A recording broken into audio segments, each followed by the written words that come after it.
ಕೆಲಸವೇ ಇಲ್ಲ, ಪ್ರತಿ ತಿಂಗಳು ಭಾರಿ ಸ್ಯಾಲರಿ, ಸರ್ಕಾರಿ ಉದ್ಯೋಗದ ವಿಚಿತ್ರ ನಿಯಮ.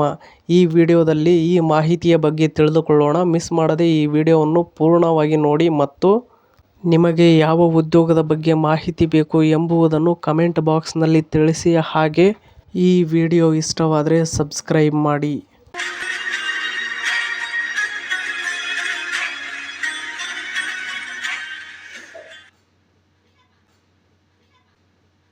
ಸರ್ಕಾರಿ ಇಲಾಖೆ ಮುಚ್ಚಿದಾಗ ಅಥವಾ ಡಿಜಿಟಲ್ಗೆ ಬದಲಾಯಿಸಿದಾಗ ಬೇರೆ ರೀತಿಯ ಸಮಸ್ಯೆ ಉದ್ಭವಿಸುತ್ತದೆ. ಕೆಲಸ ಕಡಿಮೆಯಾದಂತೆ ನೌಕರರನ್ನು ಹೆಚ್ಚುವರಿ ಎಂದು ಘೋಷಿಸಲಾಗುತ್ತದೆ. ನಿಯಮಗಳ ಪ್ರಕಾರ ಈ ಉದ್ಯೋಗಗಳನ್ನು ಕೆಲಸದಿಂದ ತೆಗೆದುಹಾಕಲಾಗುವುದಿಲ್ಲ, ಬದಲಿಗೆ ಹೆಚ್ಚುವರಿ ಪೋಸ್ಟ್ನಲ್ಲಿ ಇರಿಸಲಾಗುತ್ತದೆ. ಅಲ್ಲಿಂದ ಅವರನ್ನು ಇತರೆ ಇಲಾಖೆಗಳಲ್ಲಿ ಖಾಲಿ ಇರುವ ಹುದ್ದೆಗಳಿಗೆ ವರ್ಗಾಯಿಸಲಾಗುತ್ತದೆ. ಈ ಪ್ರಕ್ರಿಯೆಯು ಸರಳವಾಗಿ ತೋರುತ್ತದೆಯಾದರೂ ವಾಸ್ತವವು ಇದಕ್ಕೆ ವಿರುದ್ಧವಾಗಿರುತ್ತದೆ. ಇನ್ನು ನೆಕ್ಸ್ಟ್ ನಾವು ನೋಡುವುದಾದರೆ, ಸರ್ಕಾರಿ ವ್ಯವಸ್ಥೆಯ ನಿಧಾನಗತಿಯಿಂದಾಗಿ ಮರು ಹಂಚಿಕೆ ಪ್ರಕ್ರಿಯೆಯು ಬಹಳಷ್ಟು ವರ್ಷಗಳನ್ನು ತೆಗೆದುಕೊಳ್ಳುತ್ತದೆ. ಈ ದೀರ್ಘ ಕಾಯುವಿಕೆಯ ಸಮಯದಲ್ಲಿ ಈ ಉದ್ಯೋಗಿಗಳಿಗೆ ಇರುವ ಒಂದೇ ಒಂದು ದೈನಂದಿನ ಕೆಲಸವೆಂದರೆ ಕಚೇರಿಗೆ ಹೋಗುವುದು, ಅವರ ಹಾಜರಾತಿಯನ್ನು ಗುರುತಿಸುವುದು ಮತ್ತು ಮನೆಗೆ ಮರಳುವುದು. ಯಾವುದೇ ಕೆಲಸ ಮಾಡದೆ ಪ್ರತಿ ತಿಂಗಳು ಅವರ ಪೂರ್ಣ ಸಂಬಳವನ್ನು ಅವರ ಖಾತೆಗಳಿಗೆ ಜಮಾ ಮಾಡಲಾಗುತ್ತದೆ. ಹೊರಗಿನ ವೀಕ್ಷಕರಿಗೆ ಇದು ಕೆಲಸವಿಲ್ಲ, ವೇತನವಿಲ್ಲ ಎಂದು ತೋರುತ್ತದೆಯಾದರೂ ಇದು ವಾಸ್ತವವಾಗಿ ನೌಕರರ ಮಾನಸಿಕ ಸ್ಥಿತಿ ಮತ್ತು ರಾಷ್ಟ್ರದ ಖಜಾನೆ ಎರಡನ್ನೂ ಬರಿದಾಗಿಸುತ್ತದೆ. ಇನ್ನು ನೆಕ್ಸ್ಟ್ ನೋಡುವುದಾದರೆ, ಕುರ್ಚಿ ಇದೆ, ಸಂಬಳ ಇದೆ, ಆದರೆ ಕೆಲಸ ಇಲ್ಲ. ನೋಡುವುದಾದರೆ, ಹೆಚ್ಚುವರಿ ಪೋಲ್ ಸೇರಿದ ನಂತರ ನೌಕರರ ಜೀವನವು ಭೀಕರವಾಗಿ ಸ್ಥಗಿತಗೊಳ್ಳುತ್ತದೆ. ಬೆಳಿಗ್ಗೆ ಸಿದ್ಧರಾಗುವುದು, ಸಮಯಕ್ಕೆ ಸರಿಯಾಗಿ ಕಚೇರಿಗೆ ಬರುವುದು ಮತ್ತು ಸಂಜೆ ಮನೆಗೆ ಮರಳುವುದು ಈ ದಿನಚರಿ ಮುಂದುವರಿಯುತ್ತದೆ. ಆದರೆ ಅವರ ಮೇಜಿನ ಮೇಲೆ ಏನೂ ನಡೆಯುವುದಿಲ್ಲ. ವರ್ಷಗಳಿಂದ ಫೈಲ್ಗಳನ್ನು ಸಕ್ರಿಯವಾಗಿ ನಿರ್ವಹಿಸುತ್ತಿರುವ ಉದ್ಯೋಗಿಗಳು ಇದ್ದಕ್ಕಿದ್ದಂತೆ ಸಂಪೂರ್ಣವಾಗಿ ನಿಷ್ಪ್ರಯೋಜಕರಾಗುತ್ತಾರೆ. ಈ ಪರಿಸ್ಥಿತಿಯು ಯಾವುದೇ ಸ್ವಾಭಿಮಾನಿ ವ್ಯಕ್ತಿಗೆ ಅತ್ಯಂತ ಅಹಿತಕರವಾಗಿರುತ್ತದೆ. ಇನ್ನು ನೆಕ್ಸ್ಟ್ ನೋಡುವುದಾದರೆ, ಮಾನಸಿಕ ಆರೋಗ್ಯದ ಮೇಲೆ ಪರಿಣಾಮ ಬೀರುತ್ತದೆ. ಇದರಲ್ಲಿ ಕೆಲಸವಿಲ್ಲದೆ ಸುಮ್ಮನೆ ಕುಳಿತುಕೊಳ್ಳುವುದರಿಂದ ವ್ಯಕ್ತಿಯ ಮನಸ್ಸು ಅಸ್ವಸ್ಥವಾಗಬಹುದು. ಹೆಚ್ಚುವರಿ ಉದ್ಯೋಗಿಗಳು ಕೀಳರಿಮೆಯನ್ನು ಬೆಳೆಸಿಕೊಳ್ಳುತ್ತಾರೆ. ವ್ಯವಸ್ಥೆಯಲ್ಲಿ ತಮಗೆ ಯಾವುದೇ ಮೌಲ್ಯವಿಲ್ಲ ಎಂದು ಅವರು ಭಾವಿಸುತ್ತಾರೆ.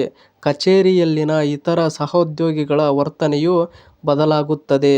ಇದು ಆಗಾಗ್ಗೆ ಅಪಹಾಸ್ಯ ಅಥವಾ ನಿರ್ಲಕ್ಷ್ಯಕ್ಕೆ ಕಾರಣವಾಗುತ್ತದೆ. ಇದು ಅವರ ಮಾನಸಿಕ ಆರೋಗ್ಯದ ಮೇಲೆ ಪರಿಣಾಮ ಬೀರುತ್ತದೆ.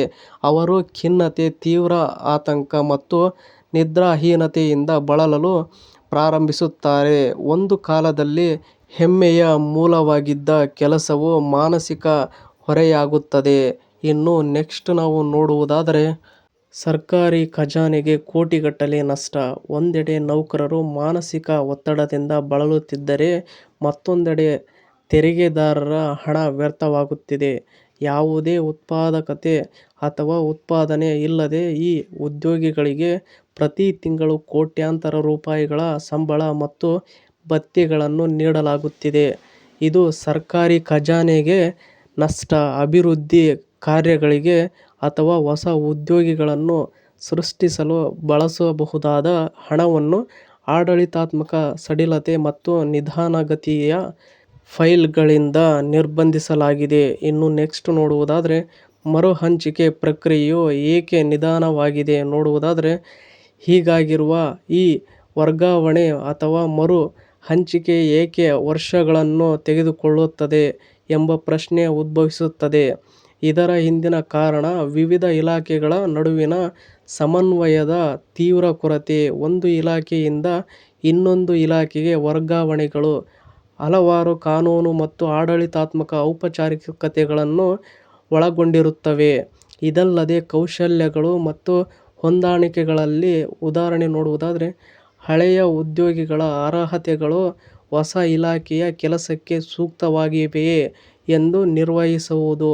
ಇನ್ನು ಅವರಿಗೆ ಅಗತ್ಯ ತರಬೇತಿಯನ್ನು ನೀಡುವಲ್ಲಿ ಗಣನೀಯ ಸಮಯ ವ್ಯರ್ಥವಾಗುತ್ತದೆ. ಮತ್ತು ನೆಕ್ಸ್ಟ್ ನೋಡುವುದಾದರೆ ಸರಿಯಾದ ಪರಿಹಾರವೇನು ಇದಕ್ಕೆ?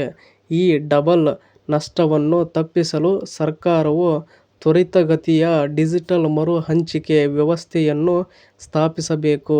ಒಂದು ಇಲಾಖೆಯನ್ನು ಮುಚ್ಚಿದ ತಕ್ಷಣ ಅಥವಾ ಡಿಜಿಟಲೀಕರಣಗೊಳಿಸಿದ ತಕ್ಷಣ ಉದ್ಯೋಗಿಗಳನ್ನು ಗರಿಷ್ಠ 3 ತಿಂಗಳುಗಳಿಗೆ ಕೌಶಲ್ಯ ಮ್ಯಾಪ್ ಮಾಡಿ ಹೊಸ ಇಲಾಖೆಗಳಿಗೆ ವರ್ಗಾಯಿಸಬೇಕು.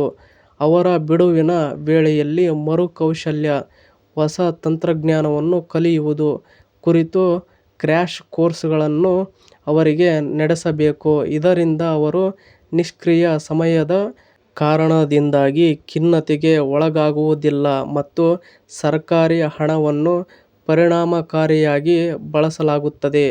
ಮತ್ತು ಇದೇ ತರಹದ ಶಿಕ್ಷಣ ಹಾಗೂ ಜಾಬ್ ಸಂಬಂಧಿತ ಸುದ್ದಿಗಳನ್ನು ಓದಲು ನಿಮ್ಮ ಜಾಬ್ಸ್ ಆ್ಯಂಡ್ ಎಜುಕೇಷನ್ ಅಪ್ಡೇಟ್ ಚಾನಲ್ಗೆ ಸಬ್ಸ್ಕ್ರೈಬ್ ಆಗಿ. ಈ ವಿಡಿಯೋ ನೋಡುತ್ತಿರುವವರು ಇನ್ನೂ ಯಾರ್ಯಾರು ಸಬ್ಸ್ಕ್ರೈಬ್ ಆಗಿಲ್ವೋ ಪ್ಲೀಸ್ ಎಲ್ಲರೂ ಸಬ್ಸ್ಕ್ರೈಬ್ ಆಗಿ. ಮತ್ತು ಈ ಅಪ್ಡೇಟ್ ಬಗ್ಗೆ ನಿಮ್ಮ ಅಭಿಪ್ರಾಯ ಏನೆಂದು ಕಮೆಂಟ್ ಬಾಕ್ಸ್ನಲ್ಲಿ ತಿಳಿಸಿ. ಹಾಗೆ ಈ ವಿಡಿಯೋ ಇಷ್ಟವಾದರೆ ಸಬ್ಸ್ಕ್ರೈಬ್ ಮಾಡಿ, ಸಪೋರ್ಟ್ ಮಾಡಿ. Thank you for watching friends. ಎಲ್ರಿಗೂ ಧನ್ಯವಾದಗಳು.